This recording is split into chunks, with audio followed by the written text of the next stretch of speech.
Hello students, मैं आयुष और evening time में हम फिजिक्स पढ़ रहे थे। पहला चैप्टर हमने मोशन आपको पढ़ाया था, सेकंड मैं कल बताया था आपको कि बल पढ़ेंगे, फोर्स पढ़ेंगे। तो अभी हम देखेंगे कि फोर्स क्या है, फोर्स कितने टाइप का हो सकता है, फोर्स का डेफिनेशन क्या हो सकता है, फोर्स अन्य चीज़ों पे कैसे आश्रित है, जैसे प्रेशर से कैसे रिलेटेड है, इम्पल्स से कैसे रिलेटेड है, फ्रिक्शन से कैसे रिलेटेड है। इन चीज़ों को अगर हम देखेंगे कंबाइन करके, साथ साथ कुछ न्यूमेरिकल्स जो इस पे आते हैं, क्वेश्चन कई बार पूछ लिया जाता है, तो हम फार्मूला के माध्यम से उसे समझेंगे। साथ साथ आप मोमेंटम के साथ देखेंगे फोर्स का संबंध है, उसे समझेंगे। उसके बाद फोर्स में कुछ बचता नहीं है, आप आराम से बहुत सहज तरीके से सारे क्वेश्चन सोल्व कर पाएंगे। तो अभी हम देखते हैं, आइए। पहली बात मैंने क्या बताया कि फोर्स में सबसे पहले क्या है, दूसरी बात देखेंगे इसका टाइप्स, तीसरा देखेंगे फार्मूला और चौथा देखेंगे रिलेशन प्रेशर के साथ, फ्रिक्शन के साथ और इम्पल्स के साथ। तो सबसे पहले मैं बल का डेफिनेशन बताने की कोशिश किया कि किसी भी वस्तु पर लगने वाले धक्के या खिंचाव। कई बार होता है कि कोई ऑब्जेक्ट जैसा कि मैंने बनाया, तो एक तो हो सकता है कि इस पर आप प्रेशर देके एक जगह से दूसरी जगह शिफ्ट कर दें, या तो आप इसको पुल कर लें, खींच के एक जगह से दूसरी जगह कर लें। जैसे अगर ये मार्कर मेरे हाथ में है, तो मैं अगर इस पर प्रेशर दूं तो ये आगे बढ़ रहा है, या तो मैं इसको खींचूं तो आगे बढ़ रहा है। इसका मतलब दोनों तरफ से हम बल लगा रहे हैं, चाहे उसको खींचे चाहे उसको धक्का दें। ठीक। दूसरी बात, फोर्स जो होगा वो एक वेक्टर क्वांटिटी सदिश होगा। क्यों? क्योंकि इसमें परिमाण भी होता है और इसमें डायरेक्शन भी होता है। जैसे आप बोलते हो कि मैं बल लगा रहा हूँ, तो कोई तो डायरेक्शन होगा कि इधर लगा रहे हो, ऐसे तो हो ही नहीं सकता कि कहीं भी कुछ भी। अगर मैं खड़ा होकर कह रहा हूँ कि बल लगा रहा हूँ, मतलब कोई एक प्रॉपर डायरेक्शन होगा, बिना डायरेक्शन का नहीं हो सकता। इसलिए क्या होगा, ये वेक्टर क्वांटिटी होगा। बल एक ही दिशा में अगर लगता हो तो वो जुड़ जाता है। कैसे? देखिए, F1 अगर इस साइड में लग रही है और F2 इस साइड में है, तो क्या होगा, जो इसका रिजल्टेंट होगा वो F1 प्लस F2 हो जाएगा। जैसे मान लीजिए कि एक बल मैं लगा रहा हूँ इस मार्कर पे, एक और कोई बंदा आके ये लगा रहा हो, तो ये क्या होगा, दोनों ऐड हो जाएगा एक डायरेक्शन में। लेकिन कोई एक साइड इधर लगा रहा हो, दूसरा इधर लगा रहा हो, तो दोनों माइनस हो जाएगा। जैसे एक ये अगर कोई बल लगा रहा है, एक ये लगा रहा है, अगर मान लीजिए दोनों लग रहा है अपोजिट डायरेक्शन में, तो घटेगा, और जिसका ज़्यादा होगा वो उधर को शिफ्ट कर जाएगा। जैसे अगर मैं इसमें कहूँ कि सपोज एक लग रहा है F2 और एक F1 है, मान लीजिए F1 10 न्यूटन है फोर्स और ये है 5 न्यूटन, तो रिजल्टेंट क्या होगा, फाइनली ये खींच ले जाएगा इस साइड में, इसका मतलब रिजल्टेंट होगा 5 न्यूटन। ये दोनों आप सब्सट्रैक्ट कर लोगे। नेक्स्ट होता है बल की परिभाषा। देखिए, बल की परिभाषा, ये दोनों बात को आपको कल भी समझाया था, मैं अभी भी कह रहा हूँ कि बल की परिभाषा किससे आता है, न्यूटन्स फर्स्ट लॉ से आता है। लेकिन बल की जो फार्मूला होता है F = ma, इसका बहुत बार यूज करूंगा मैं, तो ये न्यूटन का सेकंड लॉ से आता है। ठीक है। अब समझिए कि एक बात बोला जाता है, बल का दूसरा डेफिनेशन दिया जाता है कि संवेग में परिवर्तन की दर को बल कहते हैं। Rate of change of momentum is called force. इस बात को मैं कैसे सत्यापित करूं, वो देखिए आप। Rate of change of momentum मतलब मोमेंटम हो गया, मोमेंटम क्या होता है, मोमेंटम दैट इज P = होता है m × v, that is mass × velocity. अब इस बात को समझिए, चूंकि फोर्स मैंने अभी बताया कि संवेग में परिवर्तन की दर को बल कहते हैं, इसका मतलब संवेग में परिवर्तन तो ये रहा P1 - P2, लेकिन दर बोल रहा है, इसका मतलब मैं T से इसको डिवाइड करूंगा। तो F = P1 - P2, मतलब अगर मैंने एक मोमेंटम को P1 कहा, दूसरे को P2 कहा, तो P1 - P2। अब देखिए, P = m × v, तो एक को मैं V2 मान लिया, एक को मैं V1 मान लिया, तो क्या हो जाएगा। इसके बाद अगर आप कॉमन लोगे, मान लीजिए m कॉमन ले लिया क्योंकि दोनों में है सेम, तो V2 - V1 हो जाएगा। या कह सकते हो कि अगर इसको v मान लो और इसको u मान लो, तो आप पढ़े थे कल कि v - u/t = क्या होगा, a। जैसा कि कल बताया था, एक्सेलरेशन = होता है v - u/t। आप जरा इस चीज को यहाँ पे देखिए कि v - u/t मतलब final velocity minus initial velocity divided by time = लिख सकता हूँ a। मैंने कुछ और नहीं किया, वही किया। तो अब आपको यहाँ से समझ में आया होगा कि फोर्स = मास × एक्सेलरेशन, यहीं से आता है। इसलिए अगर कोई डेफिनेशन आपसे पूछे तो प्रॉपर डेफिनेशन आप ये दे सकते हो। ठीक। नेक्स्ट देखिए, इसका यूनिट होता है, कई बार बीपीएससी खास तौर पे यूनिट के पीछे पड़ा रहता है। तो यूनिट का अगर हम देखें तो फोर्स का यूनिट हमेशा न्यूटन होगा, या kg × मीटर/सेकंड² कह सकते हो। कैसे? देखिए, m का क्या होगा, kg में आप लेते हैं ऐसा यूनिट, a का क्या होता है, मीटर/सेकंड², इसका मतलब kg × मीटर/सेकंड² इसका यूनिट हो सकता है। इसी को आप क्या कह सकते हो, न्यूटन कह सकते हो। ठीक है। अब देखिए, कई बार कन्वर्ट करने बोलता है कि 1 न्यूटन = कितने डाइन होता है, तो 1 न्यूटन = 10⁵ डाइन होता है। कई बार ये भी एग्जाम का हिस्सा बना है। नेक्स्ट है, अगर हम बताएंगे आपको, तो टाइप्स ऑफ फोर्स देखेंगे, अर्थात फोर्स कितने प्रकार के होते हैं। अगर फोर्स का टाइप आप देखोगे तो एक होता है कॉन्टैक्ट फोर्स, ठीक है, जिसको आप बोल सकते हो संपर्क बल। एक होता है नॉन कॉन्टैक्ट फोर्स, इसका मतलब हो सकता है असंपर्क बल।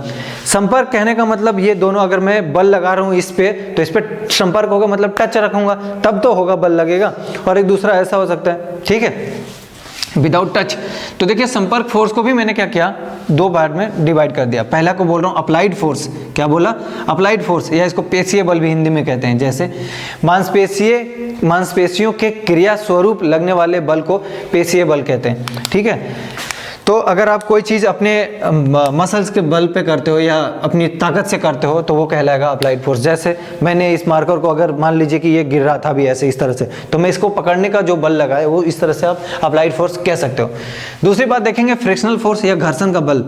तो घर्षण बल क्या होता है, देखिए जब भी घर्षण होगा दोस्त, जैसे अगर मैं कहूँ, मान लीजिए मेरे पास एक डस्टर है, तो ये अगर इस पर रखा हुआ है तो अभी तक क्या है, ये मूव नहीं कर रहा, लेकिन अगर मैं इस पे एक बल लगाना शुरू करूं इस तरह से, तो ये तब तक नहीं जाएगा जब तक फ्रिक्शन फोर्स जितना इसके अपोजिट से लग रहा है उसको अगर उससे भी अगर ज़्यादा फोर्स लगा दूंगा तब ये मूव करेगा। और अगर जितना अभी मैं लगा रहा हूँ इससे ज़्यादा ये फ्रिक्शन अप्लाई कर रहा है, इस वजह से ये बॉडी मूव नहीं करेगी। तो एक जनरली दो कंडीशन इसमें देखने को मिलेगा। मैं आपको एक एक करके बारी बारी समझाता हूँ। देखिए दो सतहों के बीच लगेगा, सबसे पहले ये बात क्लियर होना चाहिए, बिकॉज फ्रिक्शन किसी सिंगल सरफेस पे नहीं लग सकता, दो चीज उसके कांटेक्ट में आना ही होगा। दूसरी क्या बोला, सदैव गति के विपरीत लगेगा, मतलब गति अगर इस साइड में है तो फ्रिक्शन अपोजिट से लगेगा। देखिए कैसे, अगर ये कोई बॉडी है, ठीक, या इसको आप बॉक्स कह लीजिए, क्यूब कह लीजिए, क्यूबॉइड कह लीजिए, जो मर्जी आपका, कोई लकड़ी का गुटका कह लीजिए, सब चलेगा। अब देखिए मैं इधर एक बल लगा रहा हूं, लेकिन ये इधर को ये जो एफ लगा रहा है ये है फ्रिक्शन, समझ पा रहे हैं। तो ये फ्रिक्शन इस डायरेक्शन में लग रहा है ना भाई, और फोर्स इस डायरेक्शन में लग रहा है। यदि जो मेरे द्वारा लगाया गया फोर्स है वो फ्रिक्शनल फोर्स से कम है या बराबर है तो जो बॉक्स या क्यूब होगा वो मूव नहीं करेगा, समझ रहे हैं, वो अपोज करेगा।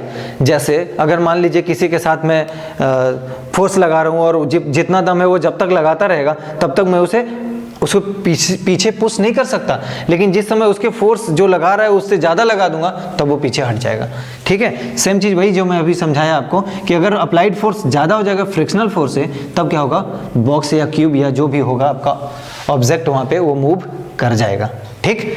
नेक्स्ट इधर देखिएगा कि जो आपका असंपर्क बल है, इसे यहाँ पे डेफिनेशन के तौर पे क्या कहोगे, जहाँ पे संपर्क नहीं होता इस पे क्या कहोगे, संपर्क में आने से जो बल लगता है उसे कॉन्टैक्ट फोर्स कहेंगे।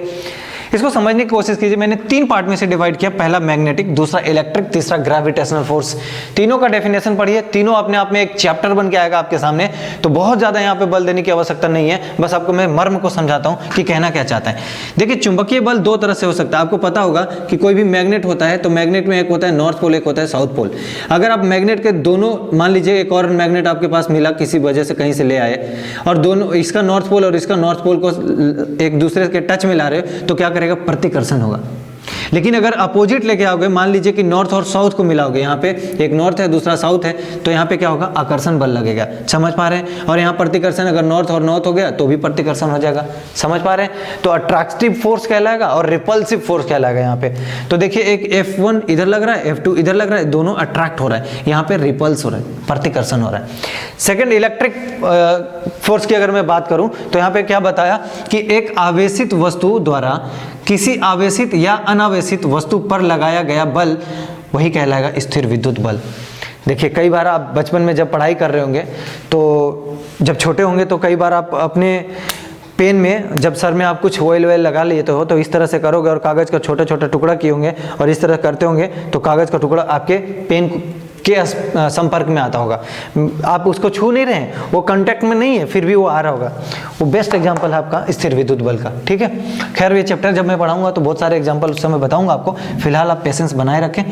नेक्स्ट देखिए क्या है, ग्रेविटेशनल फोर्स, गुरुत्वाकर्षण बल। आपको पता होगा सॉरी, न्यूटन महोदय ने कहा था कि एक एप्पल गिर रहा है नीचे और उसके पीछे वो पड़ गए, पता चला वहीं से ग्रेविटेशनल फोर्स का बाद में एक खोज होता है, अब उसके बारे में पता चलता है। देखिए एक्चुअली किसी भी चीज़, पृथ्वी की बहुत ज़्यादा मास है, किसी भी ऑब्जेक्ट को अपनी ओर आकर्षित कर सकती है।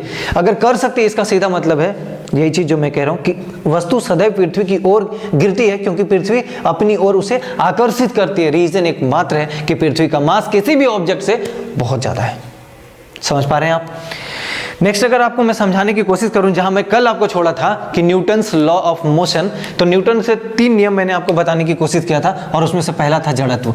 तो जड़त्व या फिर इनर्शिया, मैं इसमें आपको समझाने की कोशिश किया था कि कोई भी वस्तु गति में है तो गति में रहना चाहेगी, और अगर स्थिर है तो स्थिर रहना चाहेगी तब तक जब तक कोई एक्सटर्नल फोर्स उस पर अप्लाइड ना हो जाए। क्लियर है? तो देखिए यही चीज है इनर्शिया। अब देखिए इनर्शिया से क्या होगा, आपको बताया था पहला न्यूटन का परिभाषा इससे पता चलता है, मतलब बल का परिभाषा सॉरी पता चलता है। एक बात आप समझिए, inertia directly proportional to mass, इसका मतलब जब जब इनर्शिया ज्यादा होगा तब तब मास ज्यादा होगा, या कहूं कि मास अगर ज्यादा किसी भी बॉडी की तो उसकी इनर्शिया ज्यादा होगी। इसी वजह से एक एग्जांपल लेने की कोशिश किया मैं कि अगर एक ट्रेन और एक बस में कंपैरिजन करूं और कहूं किसकी इनर्शिया ज्यादा होगी, तो ऑब्वियसली ट्रेन की इनर्शिया ज्यादा होगी, क्योंकि ट्रेन का मास ज्यादा होता है। कई बार ऐसा क्वेश्चन आपके पास आएगा और अलग अलग ऑप्शन बना के आपसे पूछेगा, तो आप फंसिएगा नहीं। दूसरी अभी बताया आपको कि बल का फार्मूला इससे निकलता है सेकंड लॉ से। तीसरी देखिए, आपको एक बात पता होगा कि प्रत्येक क्रिया के बराबर और विपरीत प्रतिक्रिया न्यूटन का तीसरा नियम कहलाता है। जैसे मान लीजिए कि मैं इस पे बल लगा रहा हूं इस तरह से, तो ये भी बल लगा रहा होगा उतना ही जितना मैं लगा रहा हूं। ठीक है? तो कभी भी क्या होता है कि जितना फोर्स लगाएगा किसी डायरेक्शन में, उसके अपोजिट से उतना ही फोर्स लगेगा। तो यही कहलाता है प्रत्येक क्रिया के बराबर और विपरीत प्रतिक्रिया। न्यूटन का थर्ड लॉ है, एक्शन रिएक्शन। अब देखिए इसका कुछ एग्जांपल आपको जानना चाहिए। रॉकेट, आपको पता होगा इसरो बहुत सारा रॉकेट श्रीहरिकोटा से सैटेलाइट से छोड़ रहे होते हैं। तो क्या होता है कि जो रॉकेट, या फिर आपने जो दिवाली पे रॉकेट जलाया होगा, तो जनरली वो थोड़ा फोर्स लगाता है पीछे, फिर वो जाता है ऊपर। समझ पा रहे हैं? आप कई बार देखे होंगे कि जो कोई भी बंदूक चलाने वाले होते हैं, इस तरह से अगर आप चलाते हो तो थोड़ी गोली छूटने के बाद थोड़ा झटका देता है पीछे। इसी का एग्जांपल है। नाव अगर होता है इस तरह का, अगर यहाँ आप इस बीच में बैठे हो, यहाँ आ जाओगे तो अचानक वो झटका देके थोड़ा पीछे चला जाएगा, या अचानक कूदने पर क्या होगा, पीछे झटका दे देगा। क्यों ऐसा होता है? न्यूटन का तीसरा नियम के कारण। तो एग्जाम्पल बहुत इंपॉर्टेंट है, एग्जाम्पल पूछ लिया जाता है। क्लियर हो गया होगा शायद। अब देखिए अभी केंद्रीय बल, एक होता है सेंट्रीपिटल फोर्स और एक होता है सेंट्रीफ्यूगल फोर्स। दोनों में अंतर को आपको समझना पड़ेगा।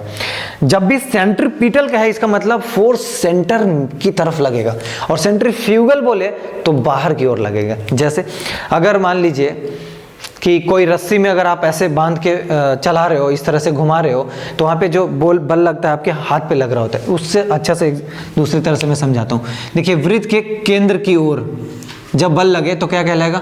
सेंट्रीपिटल कहलाएगा। और देखिए दूसरी बात, सेंट्रीपिटल है अगर, तो इसका मतलब केंद्र की तरफ ये फोर्स लगाने की मैं कोशिश करके दिखाया हूँ यहाँ पे कि आप समझ पाएं। दूसरी बात, इसकी जो रेडियस होगी वो r, और फोर्स अगर लग रहा है तो वो F। तो ये कई बार फार्मूला बनाता है और क्वेश्चन पूछ लेगा कि कोई सर्कल है या फिर कोई एक सर्कुलर पाथ है जिसमें वेलोसिटी v दिया हुआ है, रेडियस r है, उसका मास कुछ दे देगा और आपसे फोर्स पूछ लेगा। तो आप ये फार्मूला अप्लाई करके आराम से निकाल सकते हैं। ठीक है? अब देखिए कुछ एग्जाम्पल है। साइकिल का मुड़ना, कभी भी आप साइकिल मोड़ते हो तो किधर की ओर गिरते हो? हमेशा अंदर गिरते हो, मतलब जिस तरफ मोड़ रहे हो उधर गिरते हो। रीजन उधर एक बल लगता है। समझ पा रहे हैं? उसी के कारण इसको बोलते हैं अभिकेंद्रीय बल या सेंट्रीपिटल फोर्स। उपग्रह ग्रहों के ओर परिक्रमा करता है। आपको पता होगा कि अगर ये सन है तो सन के चारों ओर क्या घूमता है? अर्थ। और आपको पता होगा कि अर्थ के चारों ओर कौन घूमता है? मून। इसका मतलब ये एक दूसरे के चारों ओर घूम रहे होते हैं और अंदर की ओर एक बल लगा रहे होते हैं, इसी वजह से ये टिके हुए हैं। इलेक्ट्रॉन का चारों ओर घूमना, आप ये भी पढ़े होंगे केमिस्ट्री में कि कोई भी नाभिक होता है तो न्यूट्रॉन और प्रोटॉन होता है, लेकिन इलेक्ट्रॉन क्या होता है? उसके चारों ओर रोटेट कर रहा होता है इस तरह से। समझ रहे हैं? आप पढ़े होंगे पहले में 2 इलेक्ट्रॉन होता है, दूसरे में 8 इलेक्ट्रॉन होता है। तो खैर अभी वो चीज़ नहीं आया तो नहीं बताऊंगा। आगे देखिए अपकेंद्रीय बल, ये क्या होगा? अपकेंद्रीय बल में बोलेंगे सेंट्रीफ्यूगल फोर्स। वृत्त के बाहर, कहाँ? बाहर की ओर बल लगता है। देख रहे हैं? अगर ये कोई सर्कल है, इस पॉइंट पे बाहर की ओर, यहाँ इस पॉइंट पे बाहर, इस पॉइंट पे बाहर, बाहर, ऐसे। जैसे दूध से मक्खन निकालना, जनरली देखेंगे कि इस तरह से अगर होता है तो बाहर की ओर बल लगता है, फिर वापस आता है, फिर जाता है, फिर वापस आता है। सेम चीज आपका वॉशिंग मशीन ऐसा रोटेट करता है। एक बार इस तरह से रोटेशन होता है, फिर अपोजिट से रोटेशन होता है। तो उससे भी क्या होता है? अब दूध से मक्खन निकालना या वॉशिंग मशीन हो जाएगा, ये सारी चीजें आपका बेस्ट एग्जांपल होगा अब केंद्रीय बल का। लास्ट देखिए 2 न्यूमेरिकल में बताने की कोशिश किया हूँ इसी चैप्टर से संबंधित, हालांकि और न्यूमेरिकल है जो कि कल मैं बताने की कोशिश करूंगा। क्या बोल रहे हैं न्यूमेरिकल में, आप समझने की कोशिश कीजिएगा। एक 5 kg द्रव्यमान वाली वस्तु, जो चीज़ आपको दिया रहे जरूर लिख लीजिए। मास दिया हुआ है 5 kg, मैंने लिख दिया।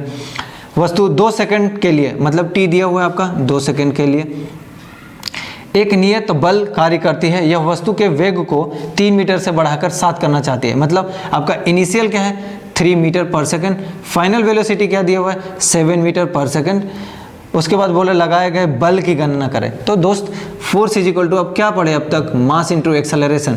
यहाँ एक्सेलरेशन है क्या, नहीं, तो आपको क्या करना चाहिए, एक्सेलरेशन निकाल लेना चाहिए। आप इसी में अगर मैं कहूँ कि a के जगह v minus you upon T अगर पुट करूँ तो आपको कोई समस्या नहीं होगा, क्योंकि मैं पहले समझा चुका हूँ।